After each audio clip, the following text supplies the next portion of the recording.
So, hello everybody.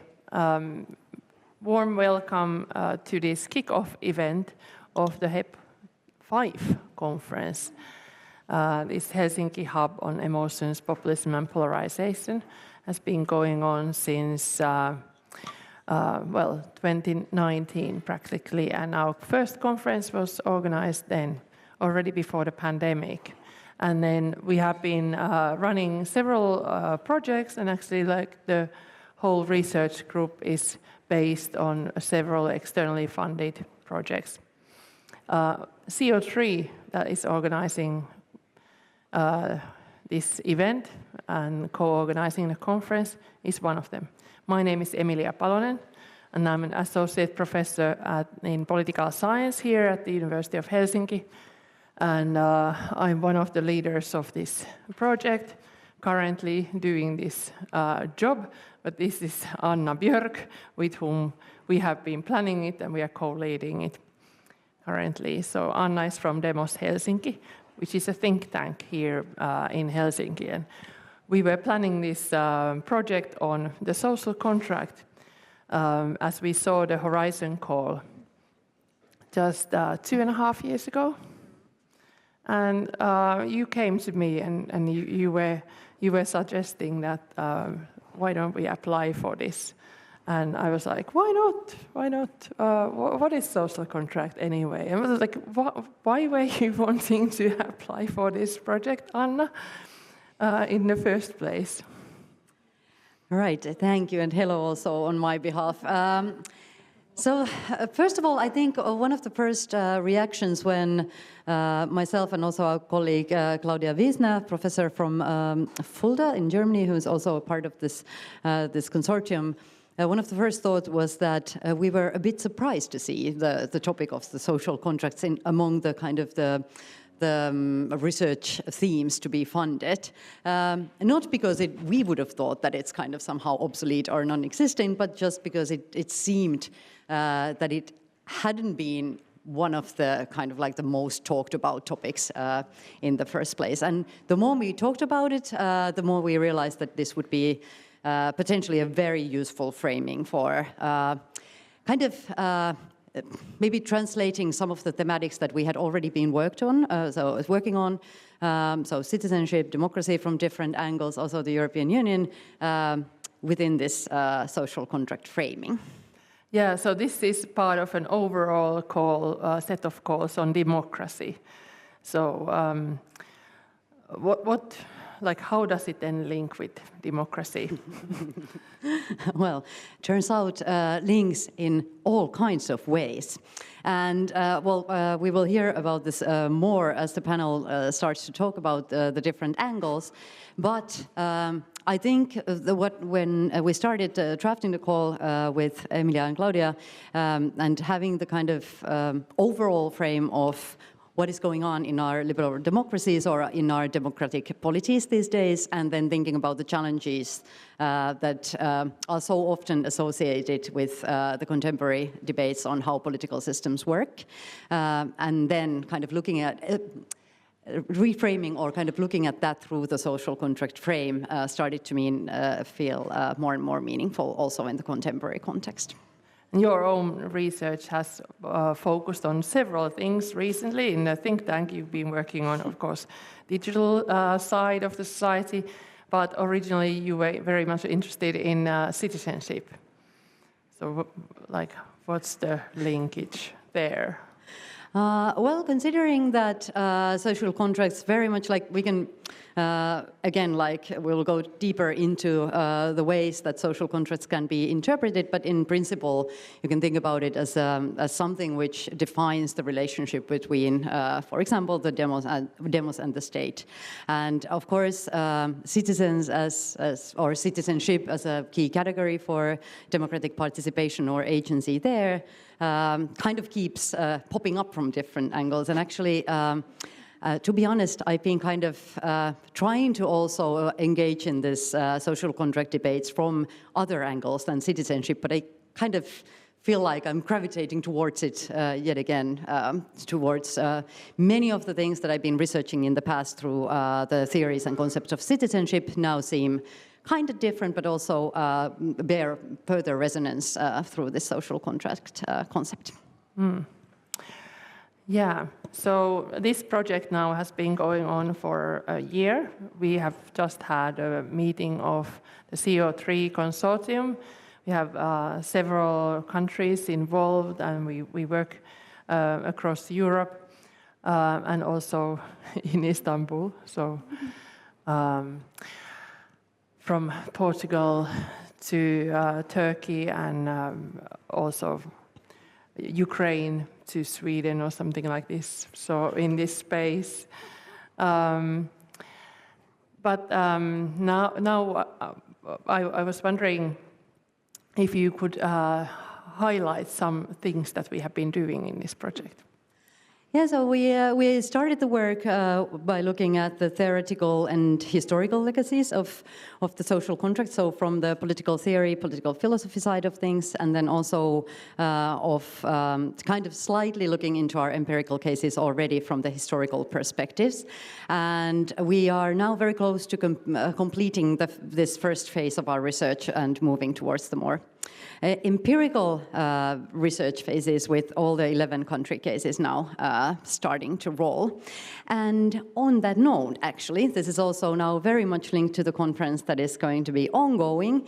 And there, of course, we have a slight, also this slight different focus towards populism. So, Emilia, would you like to tell me something more about the link between social contract and populism?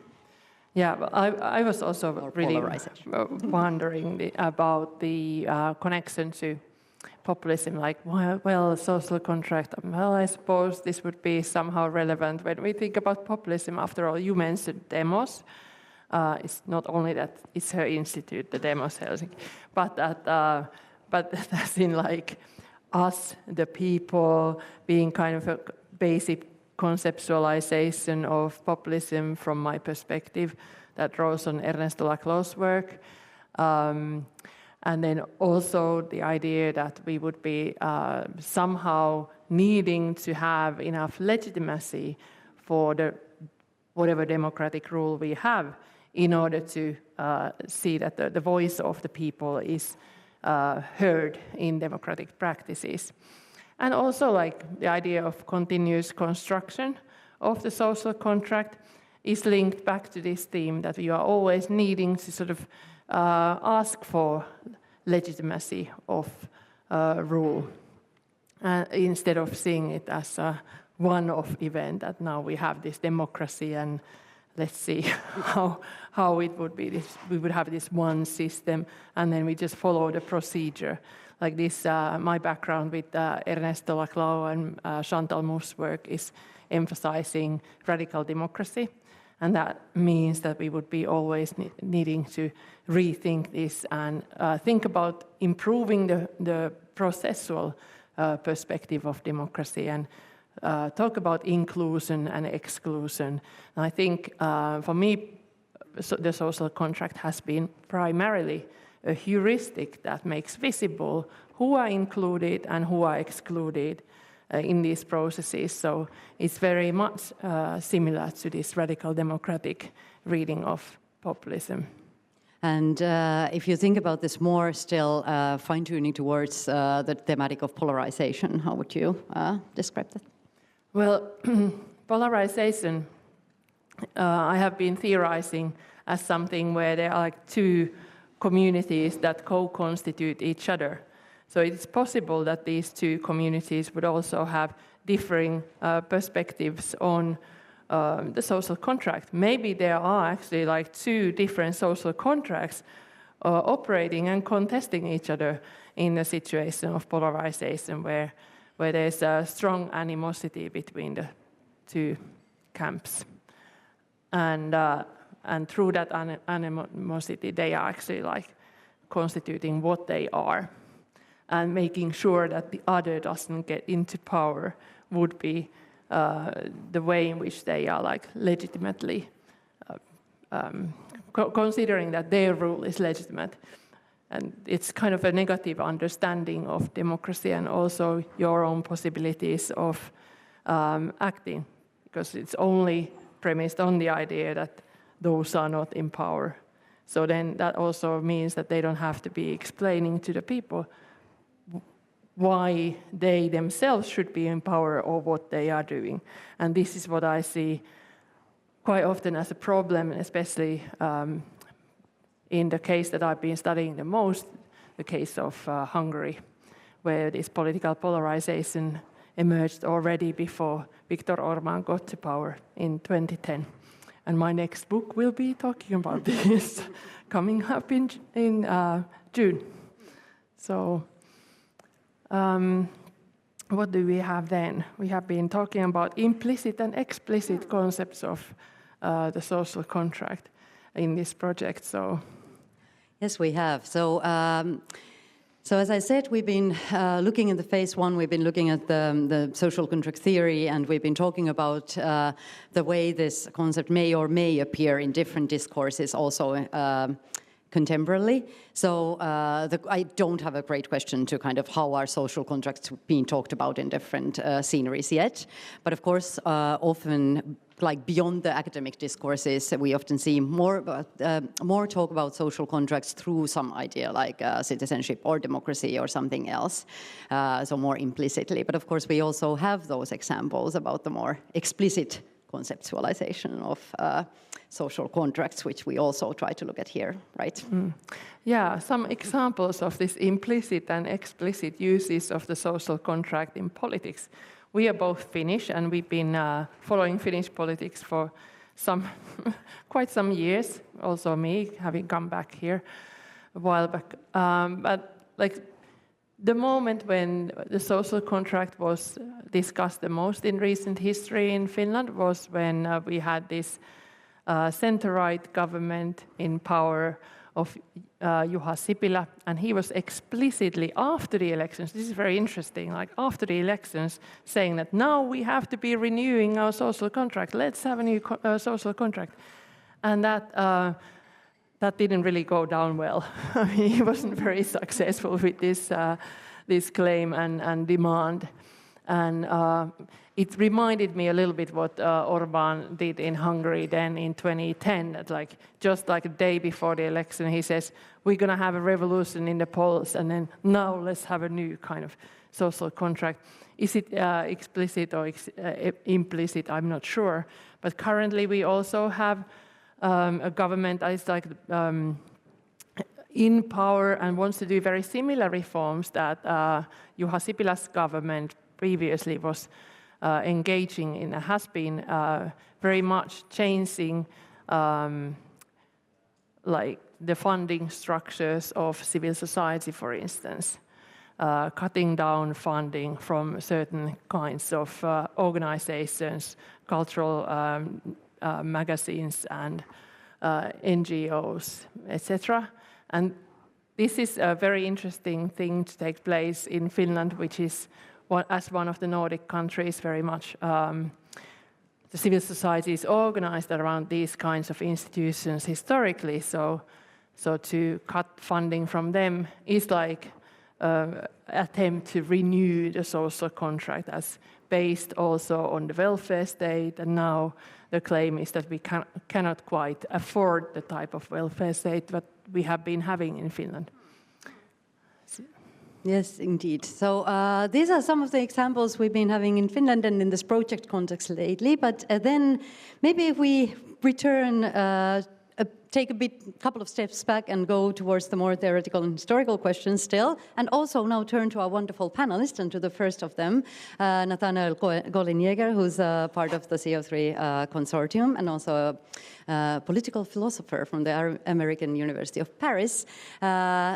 My first question to you, Nathanael, could you please remind us a little bit or tell us a little bit what the social contracts are from the theoretical perspective?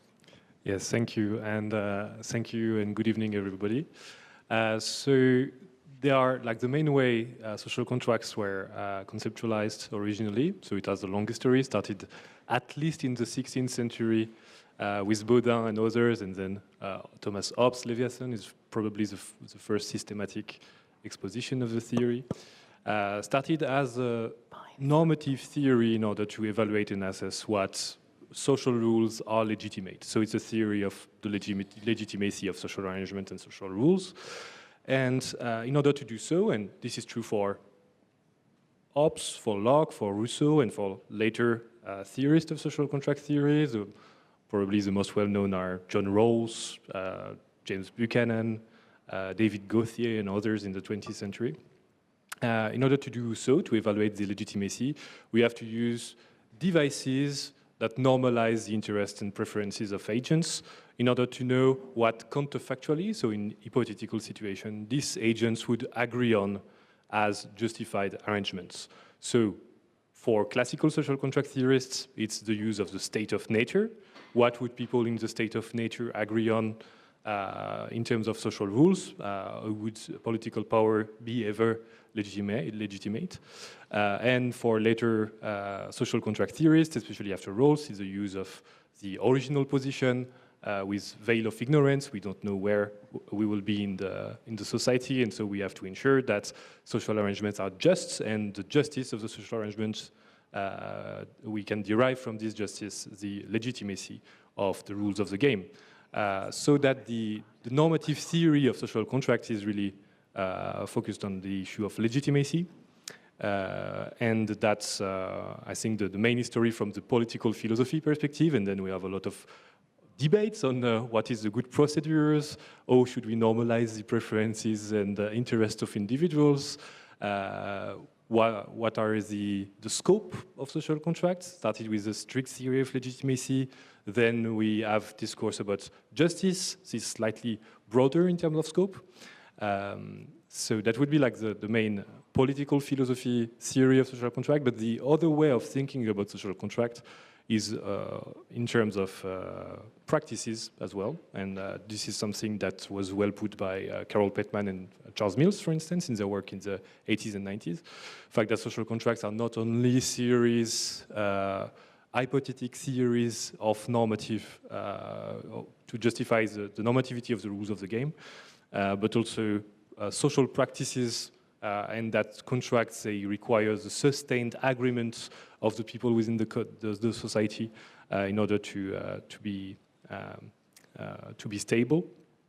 And this agreement and the original agreement that may exist, it can also reflect asymmetries of power, domination, hierarchies, and so on, and hence require renegotiation and reconstruction by the individuals themselves. So to summarize, I would say there is a very normative way, counterfactual way of thinking about social contract, which is still going and still running on, and also seeing social contracts as social and historical realities, where it leaves room for more empirical work to be conducted as well. Thank you so much. And some of these insights are already available also on our website, where there's Nathaniela's blog, and also this working paper also published, so that you can check that afterwards as well. But then maybe moving on to you have to remind about the pulla. Oh, yes, I will also remind people that there is pulla and coffee available on the site, so you're welcome. Yeah, this stuff that is like fruits and some sweet rolls and coffee that are in a side table. That's also for you, audience, so you can go and be nourished, because thinking requires so much like energy. Exactly. So very important. No, then you can continue, and I hand over the mic to the next speakers as well. Yeah. Now, Alexander Alexeyev, you have been with us at HEP for a couple of years now, and your work is focused on, PhD work is focused on Poland and France, and particularly the far right in this context. So what do you say about like the like Nathaniel was talking about, the historical social contract. So how is the social contract looking like today in Europe? And in these particular countries especially. Yeah, like I would say that social contract is a very interesting tool, as we have already discussed this.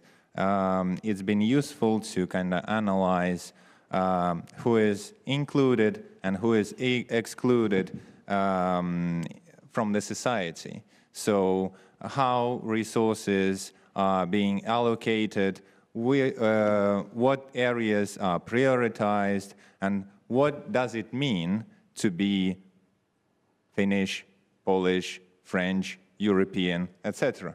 So questions of identity are very important in far-right discourses, but not only in far-right discourses, in any political discourse. That is why here at HEP we are talking about populism from a very broad perspective, kind of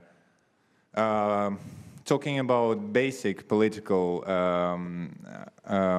identification as being some kind of relational identity.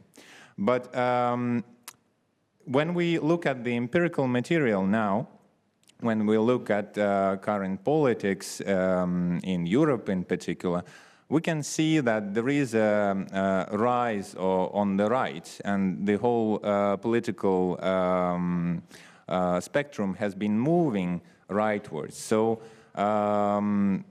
social contract in this respect becomes a very powerful tool, because we can understand that on the right side of the spectrum there is this contractarian thinking in the first place. That is why we have this resurgence of pro-business, libertarian-like individuals who would be talking about politics as making deals, who would be talking about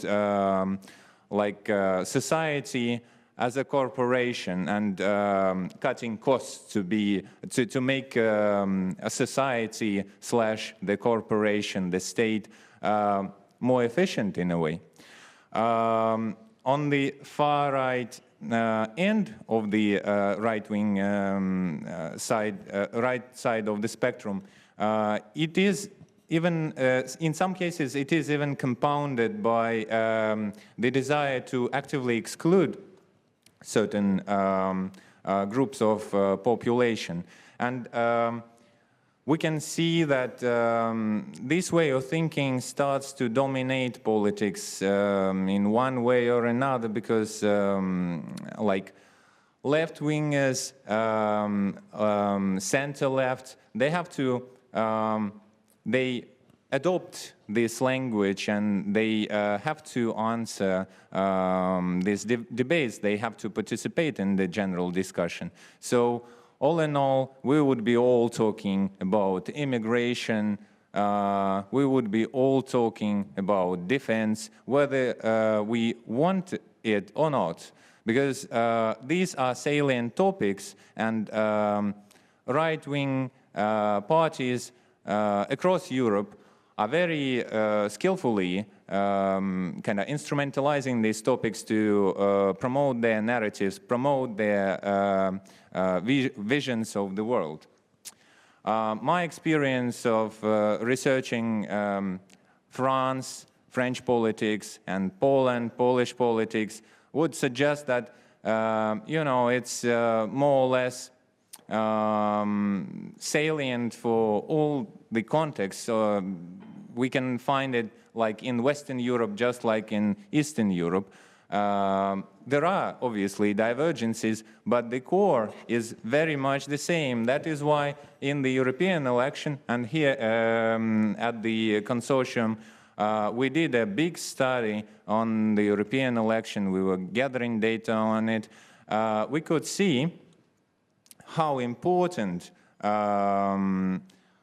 was like this rise on the right. And you can see it in the composition of the current European Parliament. It has moved rightwards. You have three radical right formations in the European Parliament. Europe of Sovereign Nations, Patriots for Europe, and also European Conservatives and Reformists. Like, they have divergences, but they are more or less united in the general outlook. They see the world around them in more or less like similar terms. Or I would claim they managed to identify like some enemies or like some opponents they want all to target. So analyzing the whole thing, like European politics from the standpoint of social contract, really allows to highlight these processes, to identify these patterns.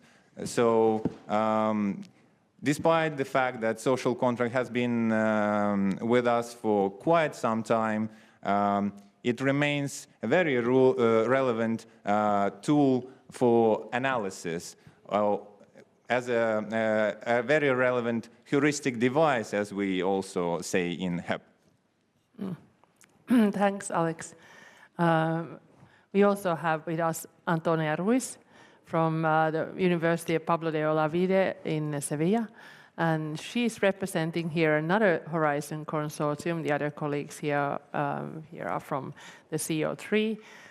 But UNTWIST consortium has been looking at this also, like these thematics, not the social contract as such, but from the perspective of women's and feminism as well. So, and you also come from Spain. So I'm also wondering, like, how would you react to this previous one on the rise of the far right, and also the challenges in the proposals of new social contracts? Because in Spain, I think there have been like different kinds of attempts for like also new social contract, new types of politics, or also from the left previously, and then from Podemos, and then there's been Vox emerging on the far right, and then the whole question about the role of women.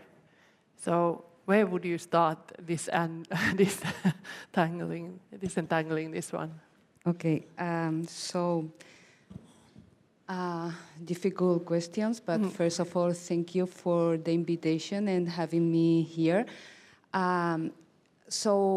Our project is called UNTWIST. It's related to populist radical right parties, in the sense that they are, in our world, twisting the answer to the needs that people are putting on the table, which is related to all these changes that globalization has brought, and don't have received a proper response, adequate response from mainstream parties, and from our perspective, that has opened the door for radical right parties to offer answers from their political and ideological point of view, which of course we understand that are twisted toward the perspective.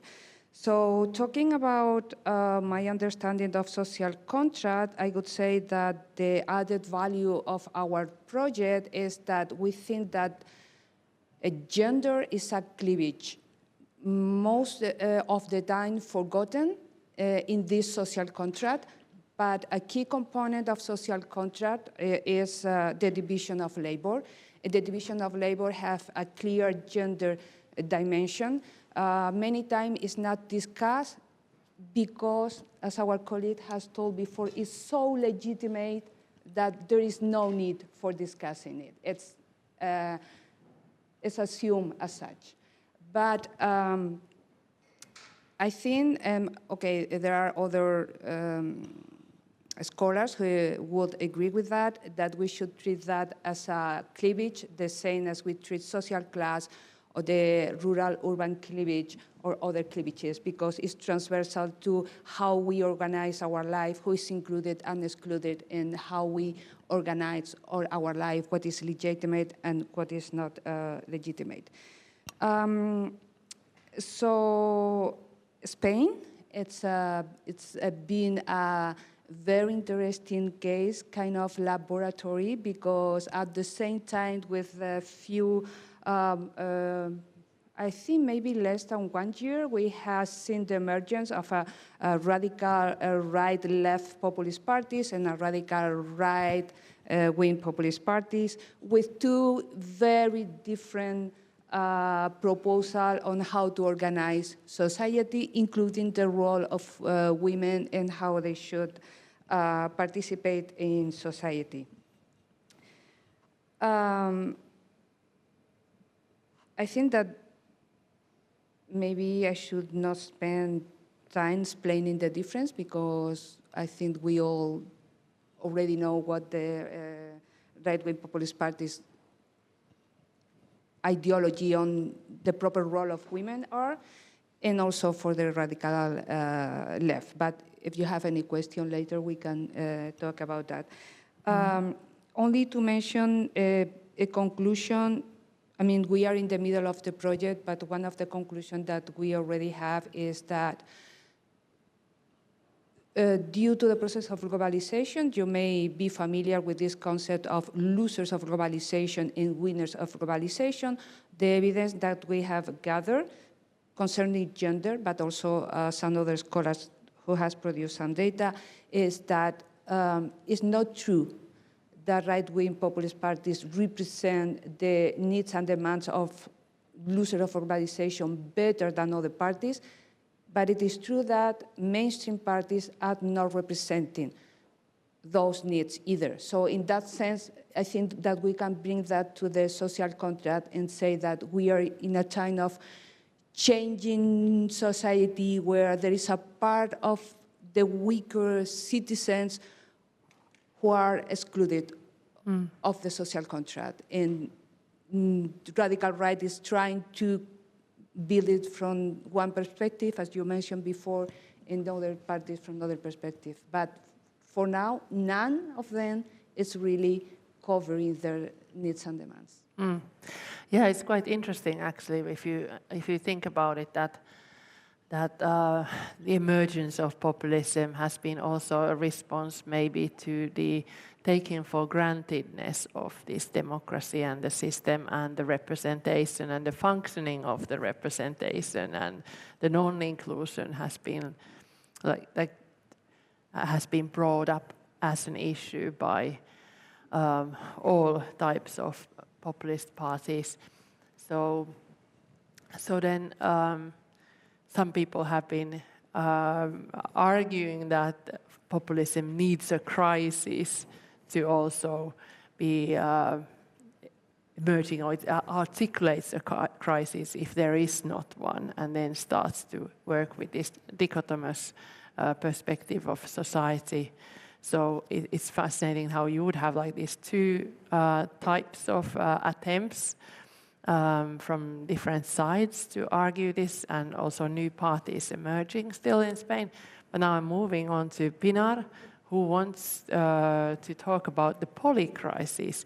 And the Pinar Uyan has been working in this social contract project CO3, but also we have been colleagues in other previous projects, and you have just been finishing one on the polycrisis, and also analyzing the perspective of the youth in this. So maybe you could bring up these perspectives to the table.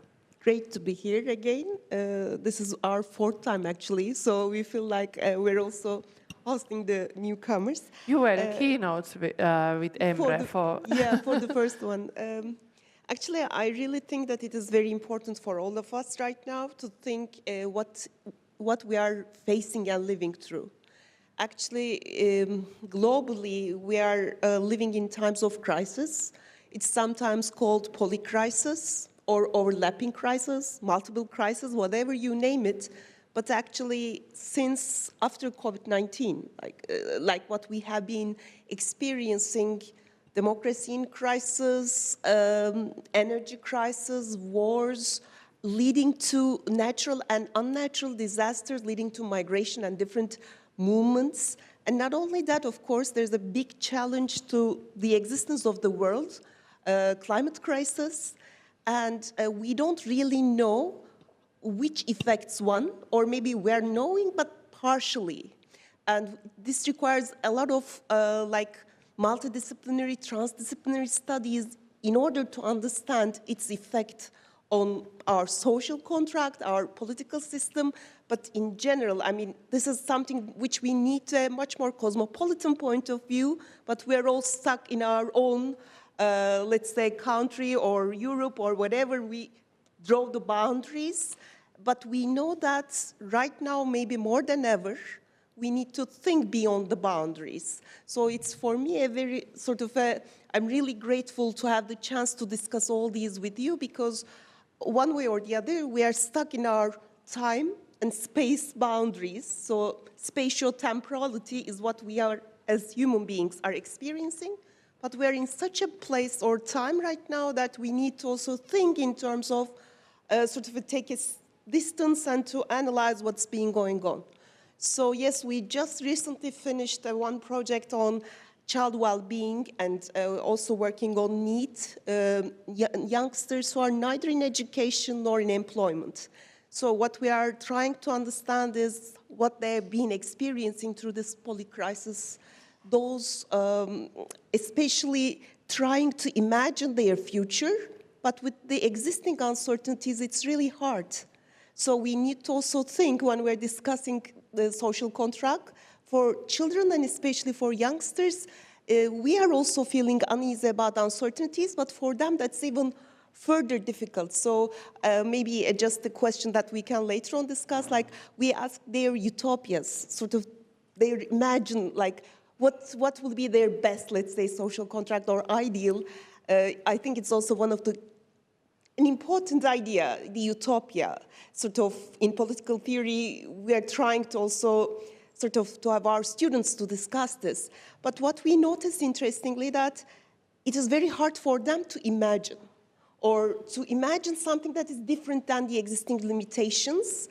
So maybe one of the key things that we are discussing among ourselves too, so like when we said social contract, the issue, okay, but boundaries of social would be included in that, and who is excluded, already stated. I think this is very crucial. And of course, the idea of contract, because the idea of contract is among the members of the society, and there, of course, this age, gender, different sexual orientation, based on each country context, there are already existing power dimensions which in a way challenge the continuity, or for our project we said this continuous creation of resilient social contract. And I think that's the key word that is used in the literature for how we're going to create resilient social societies. But interestingly, it's also very used for individuals, especially like resilient children, resilient individuals, as a way of how we're going to stand against all these crises. But I just want to underline the importance of community or social, which I actually think that it's almost impossible for us individually to have a resilient existence.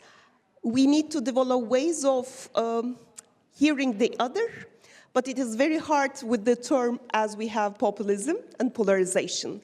Maybe just last thing that I want to underline, we've been working on polarization, especially in Turkish context, but we know that in many different country contexts we have now political polarization at individual level, which we call affective polarization, which is actually that political party support become like an identity, and with the existing echo chambers we are, with the social media and so on, we started to have our ideas based on interpretation of facts rather than the fact itself.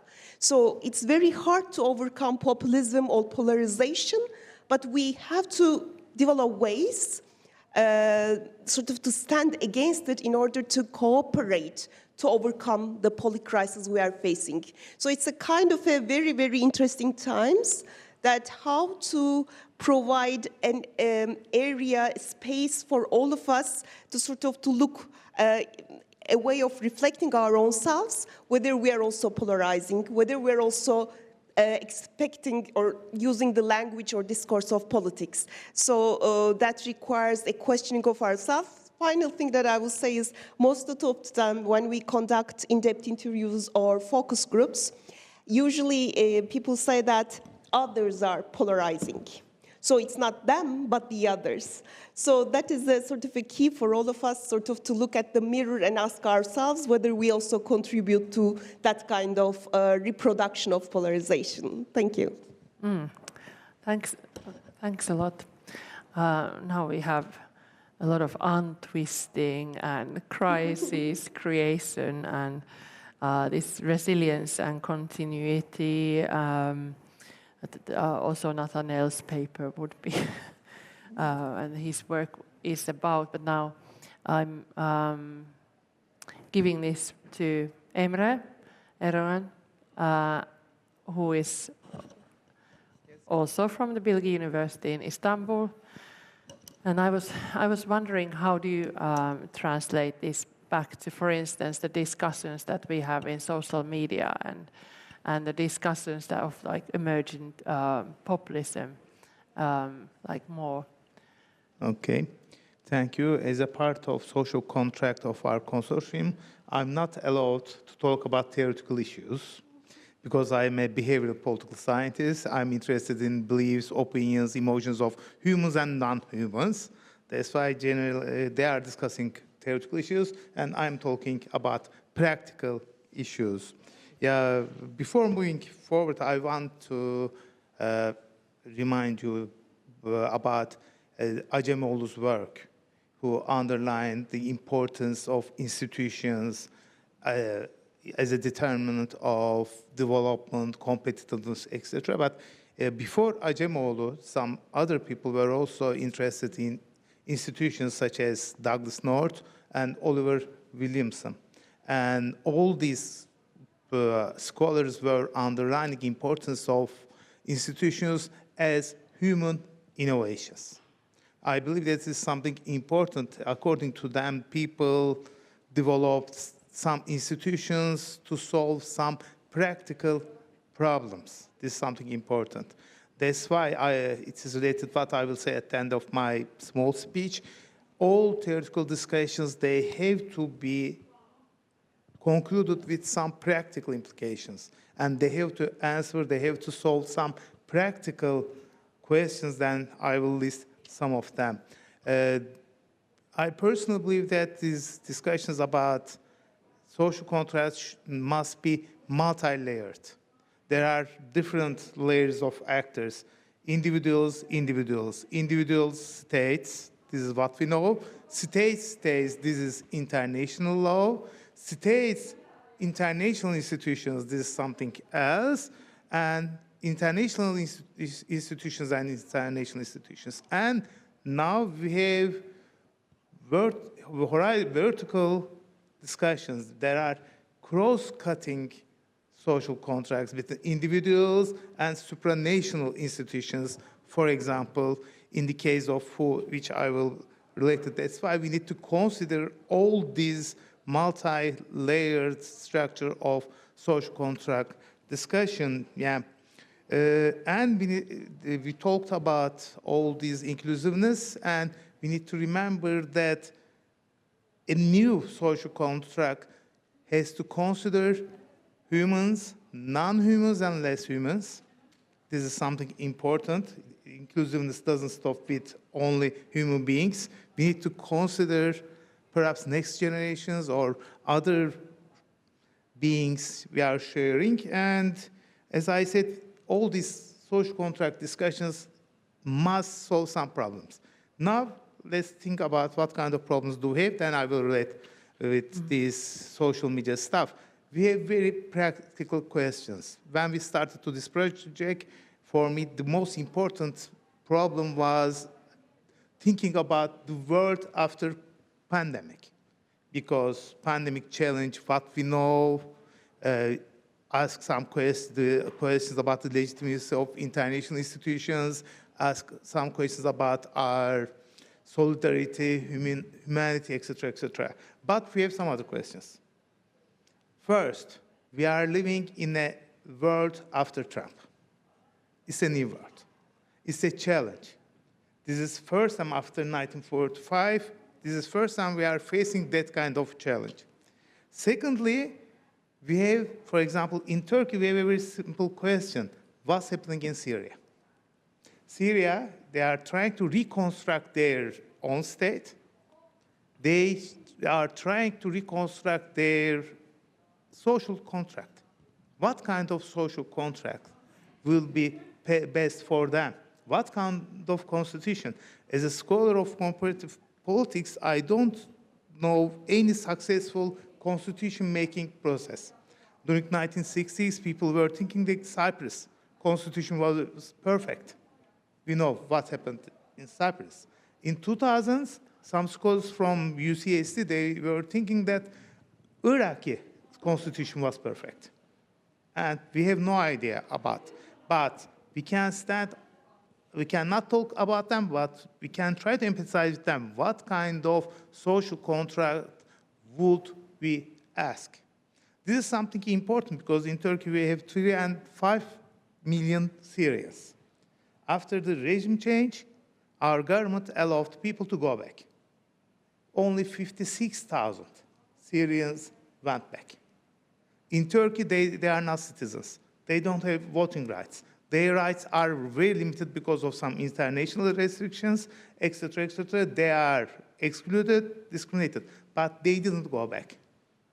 This is something important that we need to remember, and there are some other important questions we need to answer. For example, in the case of establishment of an EU army, European army, it's a challenge we need to think about. And about your question, before concluding, after giving my own speech here about all this theoretical stuff, perhaps I can relate with that. Social media platforms, they are not helping us to construct a public sphere. They are demolishing our public sphere and they are creating parallel universes. This is what we know. We don't know each other. We are not affiliated to each other. We are living in our own world. And our performance in social media helps us to reconstruct our identity, which is something told by Alexei, and it is much more performative rather than dialogical. We are not entering to dialogue or communication. And that's the opposite of the public sphere of Habermas, which is a kind of ideal form. It destroys. And we know that all this is my final point, all these social media platforms, they are under the control of techno-feudals, as forwarded by Varoufakis. And the question is that, who will advocate us against these techno-feudals? These capitalists, we are forming their capital and they have huge power. That's why we need to think about a kind of new social capital. Thank you. Yes, that is a fascinating question of like when you are ticking the boxes on your mobile phone of like contracts of your data use and you are contracting yourself to use these services, you are still not like signing a social contract, right? But at the same time, in this like thinking with the social contract, who would be the ones who are making these contracts and who are ordinary people and citizens even party of social contracts? if they are made on this kind of global level of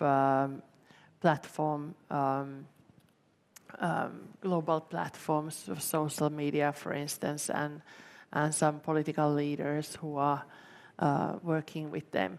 So this is a really interesting question. We got a very concrete example of also this inclusion and exclusion there of migrant communities, and these issues have been highlighting kind of, as we think about social contract as the heuristic, it really enables us to see where and when and how this contracting would be assumed and imagined to be taking place.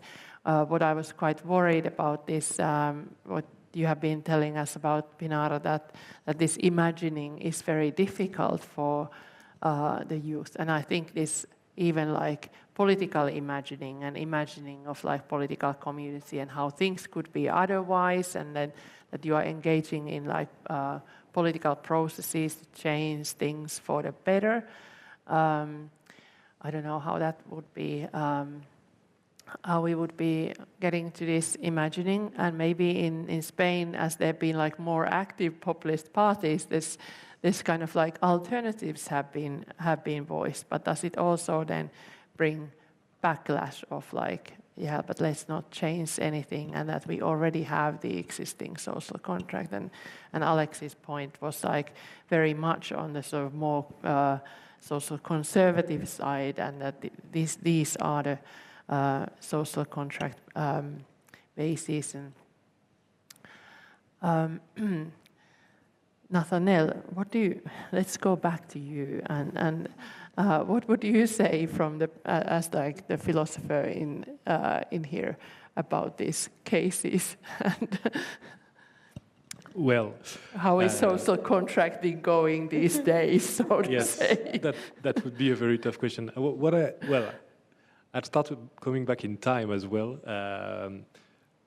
There was like a famous objection to social contract theory by Hume, who was saying, I think the basic objection that a lot of people have is, we talk about contract all the time, but nobody signs the social contract.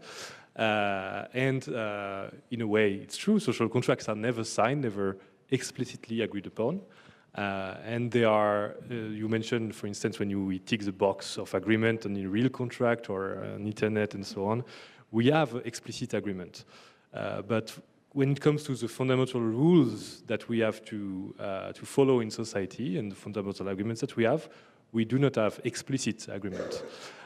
So when it becomes interesting to have a more empirical approach is not, well, we can try to have explicit agreement with deliberative assemblies, constitutive forums, and so on, but also in the more critical side, I think a lot of things have been said already on how we can think of social contract as being contested.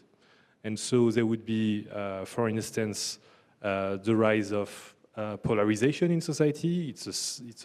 Can be interpreted as a sign of a contestation within social contract, that the public sphere is not working, for instance.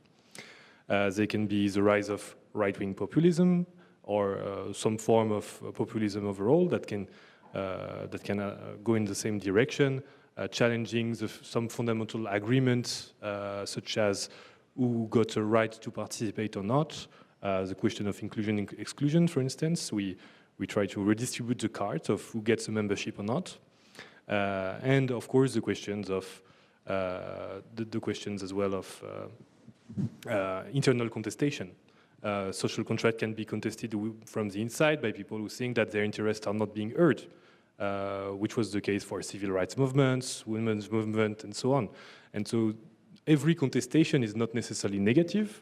And one issue is also to think of social contracts not only as stable entities, but also as entities that are able to implement this contestation from the inside, and which is usually what we thought as resiliency, the capacity not as staying the same, but integrating continuous contestation from the inside while generating support, which is complicated things to achieve, but which is ultimately the goal of what we try to do in the CO3 with the CO3 theory. But I think the important point is to see the all the example we talked about with the idea that social contract can be challenged from the inside, but as well for the outside. We have an example nowadays with the geopolitical situation of an external contestation of social contracts for European countries as well. So yeah, that would be my answer, going in different directions, but I hope it clarifies a bit. It's perfectly allowed.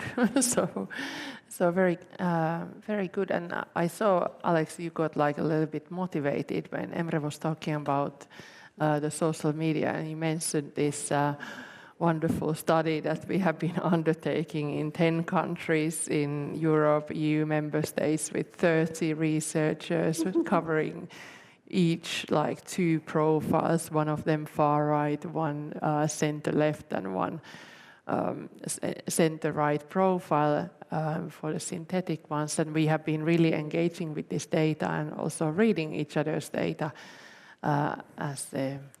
in these months that have been passing from the European parliamentary elections. So what do you think about this claim? Obviously, we have like the argument there about the social media sphere is no Habermasian public sphere, and as a Muffian, I would say that it should not be. I mean, it's kind of in some ways one could even think that the bubbles that we end up are very Habermasian in all of its problems, that people are thinking that this is the whole discussion and everybody is here and now we are like talking with each other and stuff.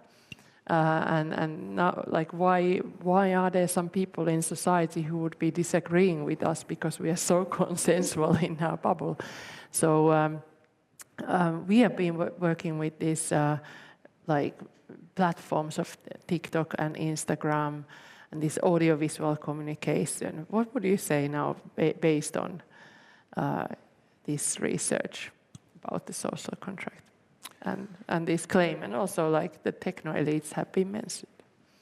Yeah, like all this, we did this research for the European elections, which took place last summer 2024, and a lot of time has already passed. So the platforms have changed a lot, and that's exactly Emre has been talking about. Like, it's a question of economic structures underpinning social media platforms. They are owned by corporations. In some cases, these are heavily influenced by individuals, and these individuals also concentrate a lot of power through social media.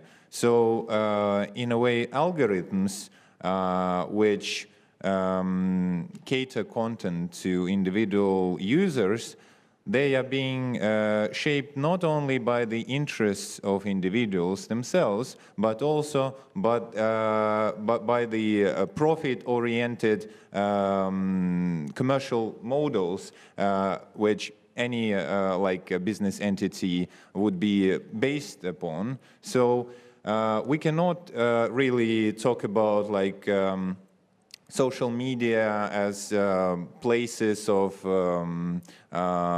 negotiation between citizens from this standpoint, because like this metaphor of a market square, it is heavily skewed towards market, you know, like it's more market than a square. So that's the problem, because like if you know how to play by the rules, you will be more, you know, successful in selling, once again, your content. And we've seen this very vividly in our research. So some political actors are just better in doing social media than some others. And we've also seen that politicians, but also some academics, they don't pay enough attention to social media. They don't really pay attention to debates happening on social media. And that is one of the key takeaways we can actually share with you, you know, like social media are important. And all these debates, yes, they might be skewed, there are bubbles and echo chambers, but if you kind of don't participate in any kind of debate, and our, like, once again, public sphere has moved online, unfortunately, but like not taking part in debates would also eliminate you from public life completely. You would not provide any alternative at all, and the whole political scene will be hijacked by those who know how to do social media. And it turns out that some political forces, they have been learning a lot. They did a lot of homework, and they turn out to be more efficient than some others who have been, I would say, a bit arrogant, and thinking that the status quo can be preserved without much effort, because they have some assumptions about citizens, but like real life is more complex than their assumptions, I suppose.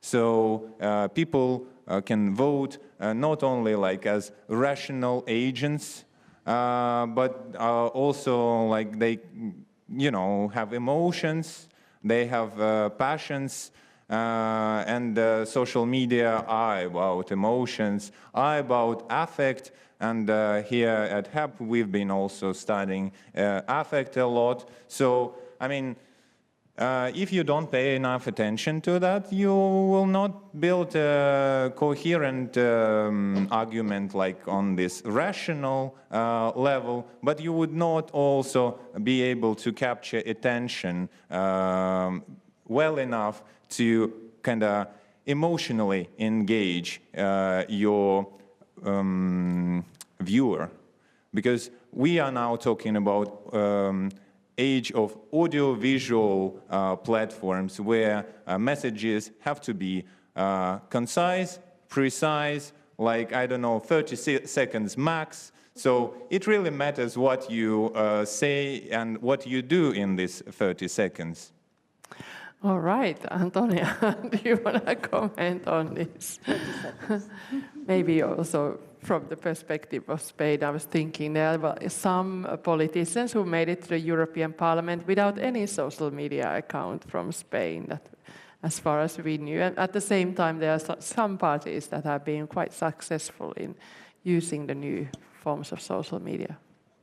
Yeah, I'm afraid I'm one of the cases you just mentioned, one of those academics who don't pay attention to social media. And so I have disappeared of social debate. Okay, not really, because I have a person who takes care of social media for the project. But I mean, for me, that's painstaking. So I have someone taking care of that.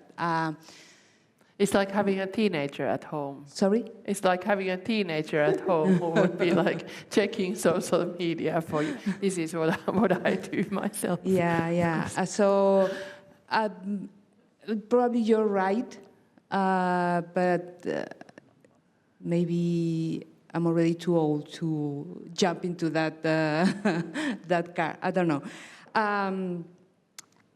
For Spain and the use of social media, yes, I mean, all the parties are very active, not just the radical right or Vox, which of course is very active, but sometimes you get the impression that in Spain it is more important to have your messages in social media than it is to really do politics in the parliament. So if they have something important to say, they say in the social media before they took that to the parliament. So yeah, in that sense, I think Spain, it's like many other countries in which this way of doing politics is changing, and maybe you are like molding the public opinion through social media to guarantee that when you get to the parliament, you have public opinion on your side. So what was the other question about Spain? I think this was also a very good point about the transforming politics, that if it's just the kind of a performance that sort of takes place even before like entering the parliament. And we are with Anna sort of also from this tradition where we hold parliaments as important as a place of debate and negotiation and establishing of positions and stuff. So if you only have like this social mediated message before you enter, or as we see a lot in this social media, that it's just like speeches from the parliament. So I was watching also this Finnish audiovisual campaigning before the EP elections. So there was a lot of speeches from the parliament. It's kind of good that they think parliament is an important place, but at the same time, like, I'm not sure always whom they are talking to. So they're talking to each other. I mean, they're really not talking about to the public. They're fighting each other. I mean, that's my impression. But you asked me before about if there has been some backlash in Spain related to the merging of Vox.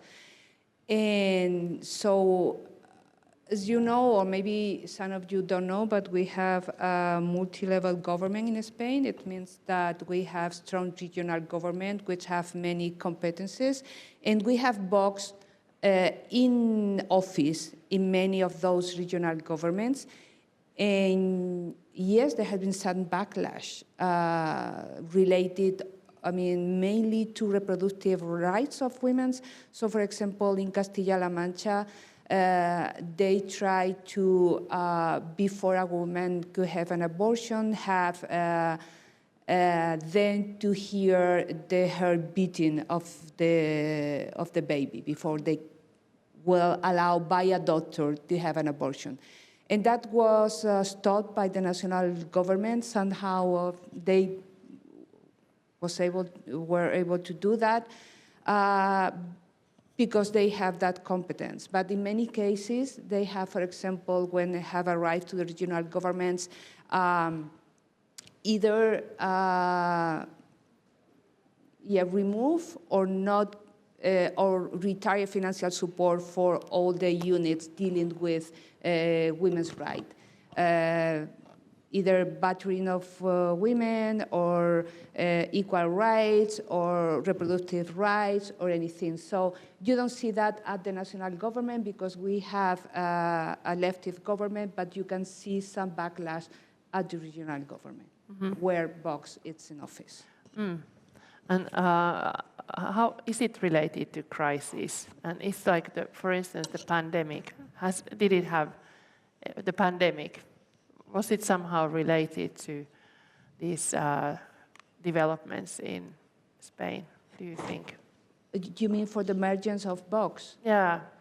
Not really. I mean, we researched that a little bit, and I think that, I mean, the emergence of Vox in Spain has a lot to do with another regional problem that we have, which is Catalonia, which is a region of Spain that wants to be independent. So, and Vox is very centralist and doesn't want Spain to break and doesn't want the Catalonian to be independent. So that was a strong component in their early success. But I think that was also a reaction to the emergence of Podemos, which is a populist radical left party. And Podemos arose in the context of 2008 economic crisis. So to relate that with the social contract, it was there were people from the lower classes claiming that large corporations were ruling the country, and so that the mainstream parties didn't represent them. And then when they wanted to go back to real politics, to participatory, assemblyary politics, what was the origin of Podemos. as a reaction to that, and also as a reaction to the problem of Catalonia, that at that time, a little bit after the pandemic, tried to hold an illegal referendum to get independence from Spain. That both things are more related to the emergence of Vox at the very beginning than other things. Thanks.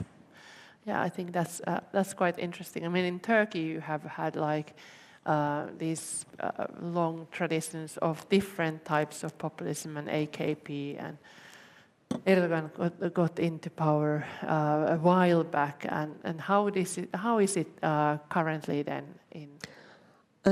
I think it's the whole atmosphere, of course, because we also had this earthquake. Actually, it was really, like now it's 2 years, but still the effects continue. So what I always sort of try to underline, yes, earthquake is a natural disaster, but it's the consequences of that natural disaster multiplied by the, for example, construction, infrastructure, those that are humanly made. So the consequences are were enormously, I mean, it's a big trauma for at least 10 cities, but also at the same time everywhere almost in the country. So these things had an effect on politics, and I guess the term I will say, the concept I will say, the emotion I will say is fear. I think that had an effect on the way people see things. And fear is such an emotion that actually it's one of the primary things that you develop the survival sort of mood, which makes you freeze and do not really use your sort of evaluation in such a way that pros and cons or all those things that you can sort of think together, or common sort of developing a solid, yes, there is enormous solidarity, which I have to admit, but at the same time, as the uncertainty is higher in every level, that people are more searching sort of how to protect their closest ones, or it's different, it's even harder to encounter with the other, whoever that the other is. So in that sense, I think Turkey, unfortunately, is a very interesting laboratory, sort of to elaborate on how populism works, how effective polarization works, and we've been trying to create sort of different engaging with dialogue with different groups in order to understand sort of the mentality, the perception, the fear that is experienced by individuals from different supporters of the parties and so on. And maybe in line with what you have stated, I'm also very silent in the sort of social media as a researcher myself, but I also have the chance that we have official accounts which we share our findings, so not personally. But maybe one thing that we can discuss among ourselves, I guess it's also important, especially in a country like Turkey, when you're also too active in social media or too like taking a position in every issue, it will be really getting harder for you to do even field research yourself, because now you're also a kind of political figure or expert, or I don't know, I mean, a kind of an authority type of thing, which in a way makes you very harder to take a position moderator in a focus group. So it's not that simple for social scientists, I guess, sort of thinking again your role in social media and also maybe your future research. Maybe not in every country, but I think it's also important for us as social scientists.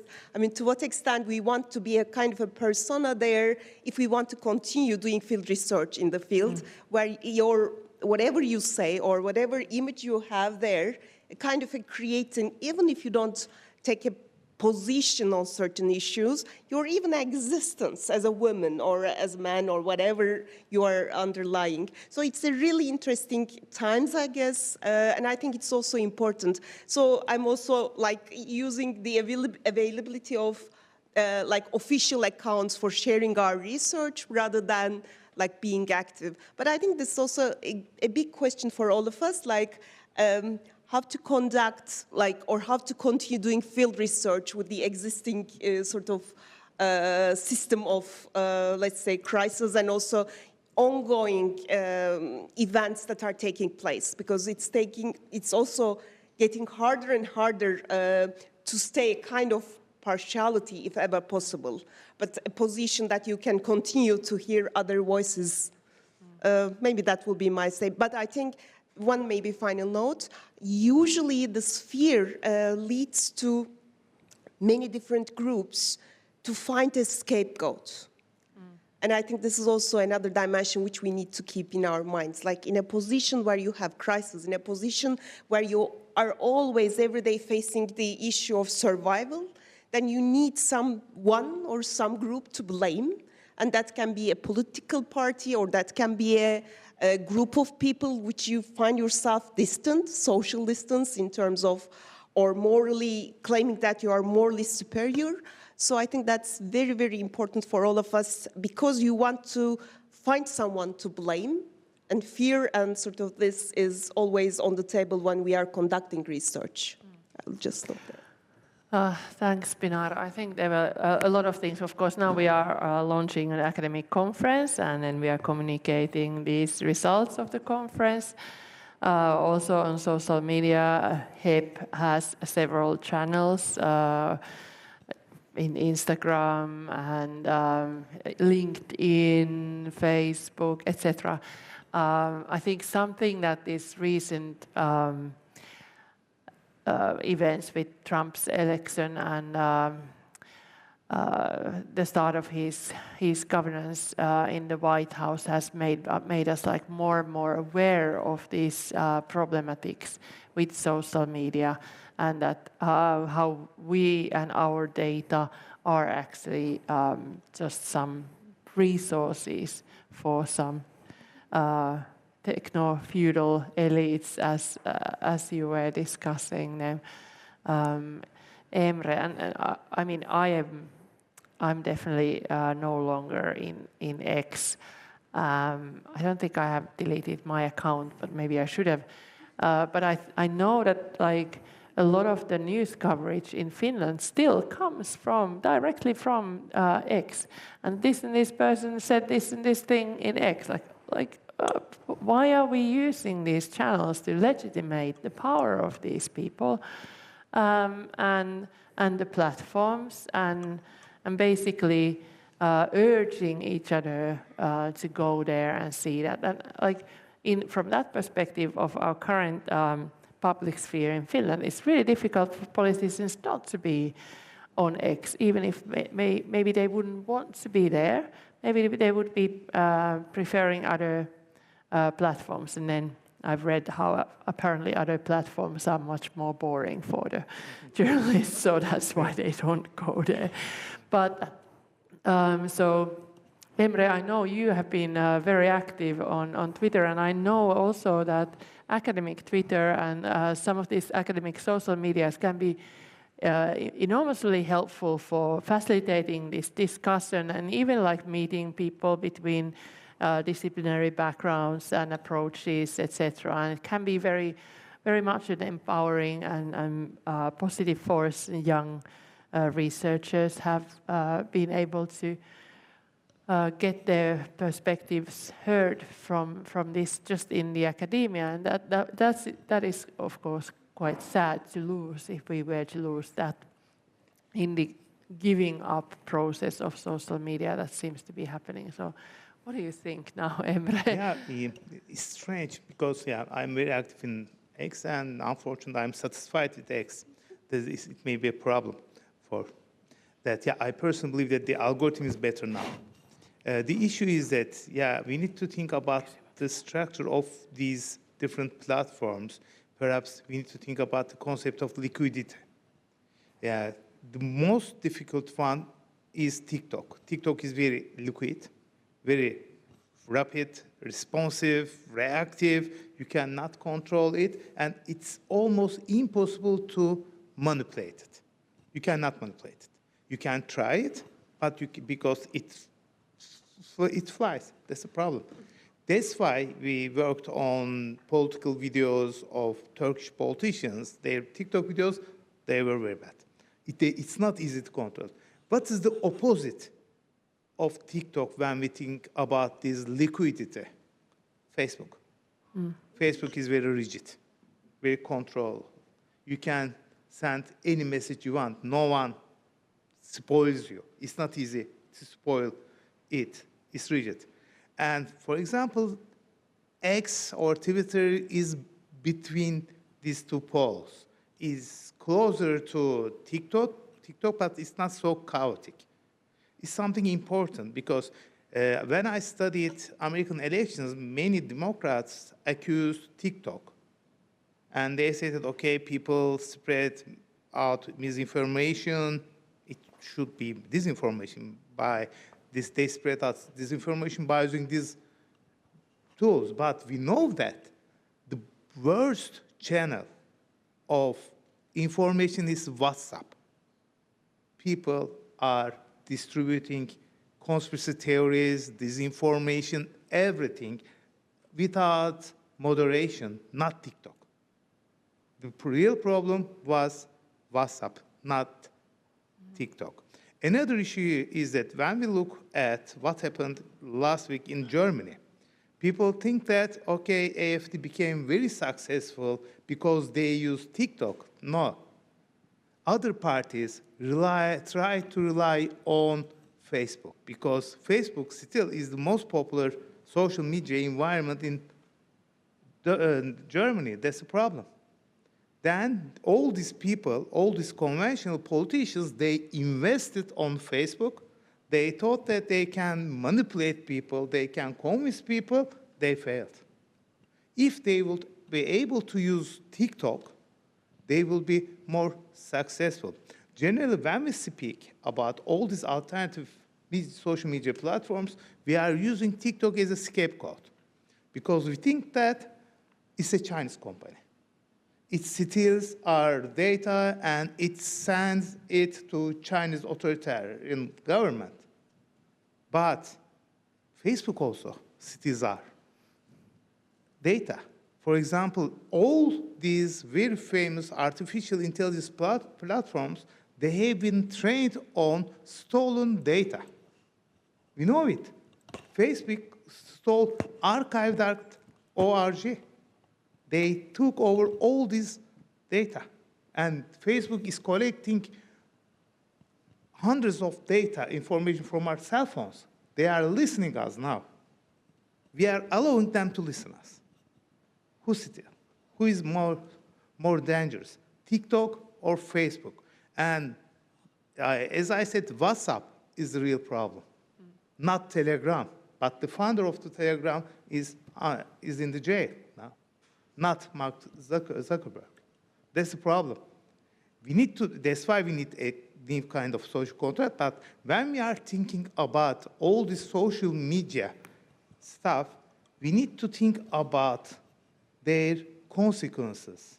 That's why instead of thinking scapegoating TikTok or other instruments we don't understand, I don't understand TikTok. Indeed, it's impossible to understand it. It's not easy to be a good user. I don't know what does mean a good user, but we need to accept it. It's a reality. It is there. It is the most popular platform. And we need to think about dangers of other platforms which seem very sterile, such as LinkedIn. LinkedIn is becoming more and more popular, and from an academic perspective, I personally believe that LinkedIn is a better platform for communicating our research. Not TikTok, not Twitter, of course, not Facebook. If you don't want to discuss your findings with your uncle or friend of your uncle, it may not be a good idea, but LinkedIn is the best. Yeah, for the professional networking, and obviously CO3 also has a LinkedIn account, and you should all start following it. And yeah, this is really a difficult question. I think we have become quite aware of these limitations, and also the like who are the good guys and who are the bad guys. That's become much more blurred.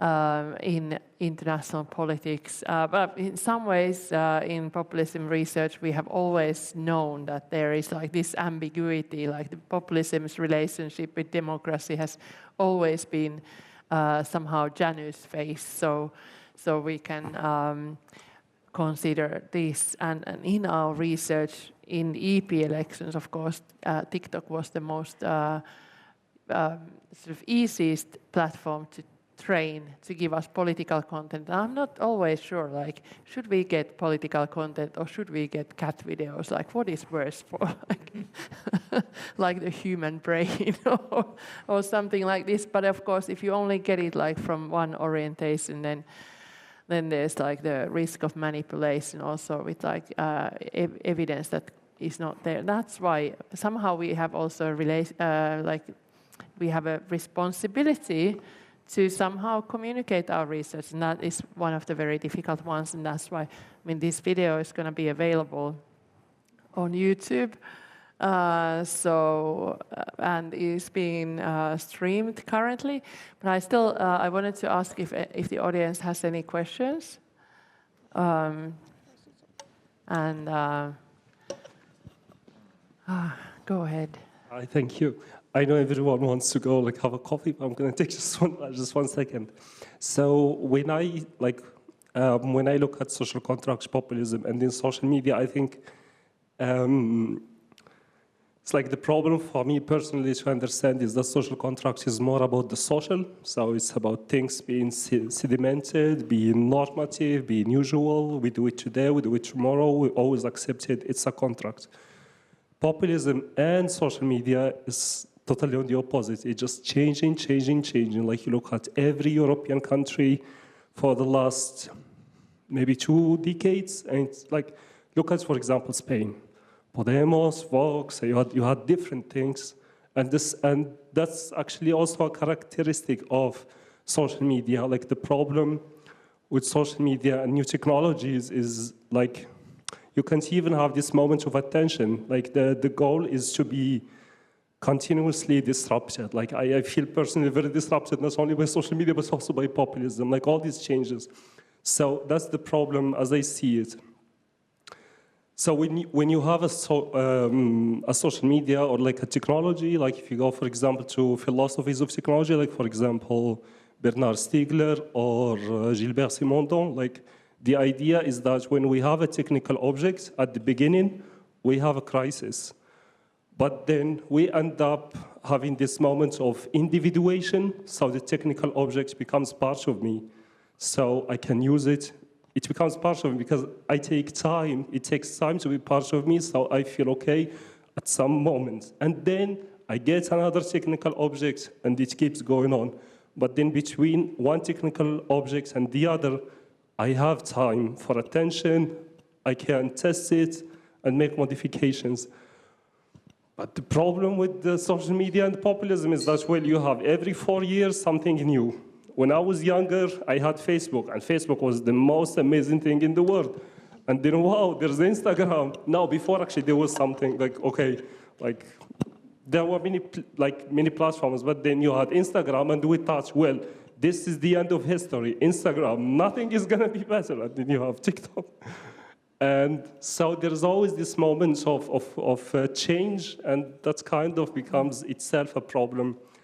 And it becomes a problem especially for the social contracts, because as I was saying, social contracts is about having an agreement and for a moment sitting down and saying, okay, we want this. But then if it's changing all the time because of populism and because of these new technologies, like, I don't know if we could say the threat of populism and social media on the social contract. Yeah, yeah, I think that's a very interesting perspective. Does anybody want to react to that? Are there any other questions? Yes. Two more thank questions. You. I'm Mikko Samela. I'm from another Horizon Europe consortium pledge, politics of grievance and democratic governance. And I'm interested in this kind of dynamics between social contract terminology that you use that has this long history in political philosophy, as I know coming also from philosophy, and this exclusion, inclusion dynamics which is inherent in populism, of course. Most right-wing populists are very exclusionary. They exclude several groups from the people, whereas left-wing populists are usually more inclusionary. But then when it comes to this kind of policy dimension, the kind of policy impact, I think this inclusion-exclusion framework is easier to sell than the social contract, which is, as Emilia pointed out, something that very rarely comes up in political discussion. So I wonder how you intend to kind of sell the concept of social contract in your policy briefs that you will be publishing similarly as we are publishing ours from Pledge. Yeah, we are also collaborating with Pledge, and it has been part of this social media study on the European parliamentary elections, especially, where it's like the close collaboration. It's a good question. We will come back to this, but before we have another question. Hi, I'm Alessandro Piagin, Political Science at the University of Cologne, and I would like to ask you, are we doomed? Seems like that studying populism, social contract, etc., it's not positive. So from you, I would like to have some positive side, maybe from populism or from the new aspect from the social media, and maybe also from the minorities, communities, especially in Turkey or authoritarian regimes. Yeah, it's all the time the discussion seems like going in a direction that's a bit depressive. So maybe there is something good also in populism. What's your opinion? Of course, it's difficult. Of course, yeah, I would like to hear from you. I don't know, a positive word. Thank you. Thank you. Any other questions? No. So does anybody especially want to address this? I think that like populism in some ways is also like a positive thing because it makes us reflect on the current structures, and it's, so the social contract is an analogous term. Like it's very similar in that sense that it also like. When I was reading Carol Pateman's book on the sexual contract, which is like how like women have been excluded from the start of the theorizing of the social contract, but yet there are a lot of these practices where women are put in like an assumed social contract practice. So then this is like reading about that is actually emancipatory, and you want to continue on this or starting another one? Yeah, I wanted to say something positive about radical right-wing populist parties, which is, although they are giving, from our point of view, wrong answer to the problems, they are putting the focus on the problem. And all through the transformation of Western democracies, something has happened, which is that how we have worked for the equality of women has been exclusively through the incorporation into the labor market, and we have completely forgotten about care work. And we have forgotten about care work, and care work has been taken by corporations as well. I mean, it's gone through the market. And the thing that happened with the market is that because most of the people working in care work with women, their working conditions have worsened. The other thing that happens is that now both men and women have to work, because if you don't work, you don't have money to have your family. But some women have been successful into their incorporation into the labor market. We all here have been very successful in the incorporation into the labor market thanks to new opportunities in education, etc., etc. But there is a profile of women who have low education and is not successfully incorporated into the labor market. They don't have good jobs or good salaries, they don't have stability, and they don't have money to buy care work services in the market. So it means that they are responsible for working with low salaries, with bad working hours, and then they are responsible for the family, for the children, for the elderly, for the dependents. So this is a particular profile that we have tested that it's have a higher probability than other profiles to vote for these parties. So yeah, it's good that we are now considering how are we going to solve this problem of the reproduction in society, because, I mean, care work needs to be done. And it's not only the market who is responsible for doing that, it's us, individuals or families, or, I mean, we need to take care of that. So if there is something positive in the merging of these parties, I would say is bringing neglected areas to the focus. So, I mean, what I expect from my project is to put the focus on these areas and offer mainstream parties answers to give a different response to these kind of problems. Asking good questions is like a relevant thing. Well, Pinar's going to continue. Maybe I can continue on that. Actually, I was also going to say, like, maybe we need to redefine politics, sort of going back to Nancy Fraser's argument that actually politics is a sort of a control over the interpretation of needs. So this interpretation of needs is very important, and what you underline with care politics, care as an area which we all need, but actually our existing citizenship framework based on the idea that we are as individuals capable of taking care of ourselves, which is not the case. We are relational beings, but most of the time we are neglecting this and not seeing the importance of care. So what I'm suggesting and what I'm thinking in line with what you also propose, I think our social contract should be based on not an ideal or non-existing version of individualization of citizenship. Actually, we, as whatever we draw the boundaries, we are relational beings in need of another. So whether it is provided by the market or the family or extended family, care is one of the basic needs of human beings, and which is not actually not enough. Of course, there's a huge feminist literature that underlines its importance, but it is not still mainstreamed in politics, in political science also. So I actually think that this whole crisis situation, like COVID, shows all of us the importance of relationality and how, as a political sphere, must acknowledge these different needs and different interpretation of needs.